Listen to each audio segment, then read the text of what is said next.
আমি আজ থেকে হাদির সেই কালচারাল সেন্টারের দায়িত্ব গ্রহণ করলাম। হাদির কালচারাল সেন্টার আমি এটা চালিয়ে নিয়ে যাব ইনশাআল্লাহ। আরেকটি ঘোষণা আপনাদেরকে করতে চাই।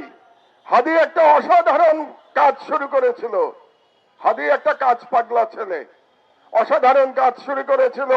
কালচারাল ফ্যাসিজমকে মোকাবেলা করার জন্য সে একটা সেন্টার তৈরি করবার উদ্যোগ নিয়েছে। ভাবতে পারেন এই যুগে যখন তরুণেরা বই পড়া ছেড়ে দিয়েছে, তখন সেই কালচারাল সেন্টারে হাদি ঘুরে ঘুরে মানুষের কাছ থেকে বই জোগাড় করছে আগামী প্রজন্মকে উপযুক্ত করবার জন্য, ইন্টেলেকচুয়াল ফাইট করবার জন্য, কালচারাল ফ্যাসিজম মোকাবেলা করবার জন্য। এতটা দূরদর্শিতা ছিল হাদির মধ্যে। আমি আপনাদের সামনে, সকলের সামনে, আমি আজ থেকে হাদির সেই কালচারাল সেন্টারের দায়িত্ব গ্রহণ করলাম। হাদির কালচারাল সেন্টার আমি এটা চালিয়ে নিয়ে যাব ইনশাআল্লাহ।